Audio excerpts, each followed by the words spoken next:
Bacteria, virus र फंगसले नष्ट गर्न सक्ने शक्ति तुलसीमा रहेको छ। नमस्कार साथीहरू, स्वागत छ डेली हेल्थ टिप्स च्यानलमा। आज हामी हजुरहरूको माझमा नयाँ भिडियो लिएर आएका छौँ। यदि हजुरहरूलाई यो भिडियो मन परेमा र यस्तै स्वास्थ्यसँग सम्बन्धित भिडियो चाहिएमा डेली हेल्थ टिप्स च्यानललाई लाइक, शेयर र सब्स्क्राइब गरी बेल आइकन प्रेस गर्न नबिर्सिनुहोला। के तपाईहरू कहिल्यै सोच्नु भएको छ प्राचीन हिन्दू घरहरूमा तुलसी किन रोपिन्थ्यो? के यो केवल धार्मिक विश्वास मात्र थियो कि यसको पछाडि धार्मिक र वैज्ञानिक तत्त्व पनि थियो? आजको भिडियोमा यस विषयमा छलफल गर्नेछौँ।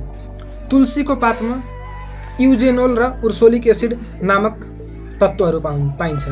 ती तत्त्वहरूले, ती केमिकल कम्पाउन्डहरूले ब्याक्टेरिया, भाइरस र फंगसले नष्ट गर्ने गर्छन्। यसरी नष्ट गरेर रोग फैलनबाट बचाउँछन्। त्यसैगरी तुलसीले carbon dioxide, sulphur dioxide, carbon monoxide, nitrogen dioxide इत्यादि जस्तो नकारात्मक ग्यासहरूलाई एब्जर्ब गर्छ, लिन्छ र अक्सिजन दिने काम गर्छ, जुन अक्सिजन हाम्रो लागि एकदमै लाभदायक हुन्छ।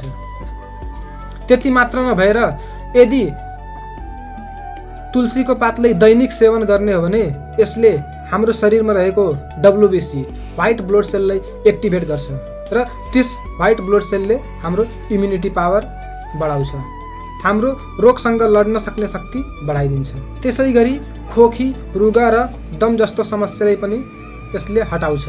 हामी तुलसीको पातबाट तेल निकाल्न सकिन्छ, भोलाटाइल ऑयल निकाल्न सकिन्छ।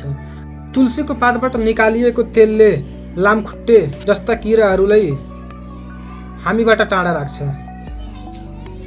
यसरी नै हामीलाई मलेरिया, डेङ्गु आदि जस्तो रोगहरूबाट पनि बचाउने गर्छ। त्यति मात्र होइन, तुलसीको पातको दैनिक प्रयोग गर्ने हो भने यसले हाम्रो तनावलाई पनि कम गर्छ।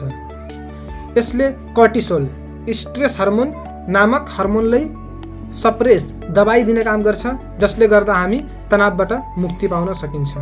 त्यसैले साथीहरू, तुलसी घरमा रोपिनु अन्धविश्वास होइन, यो त प्राचीन र जैविक विज्ञान हो।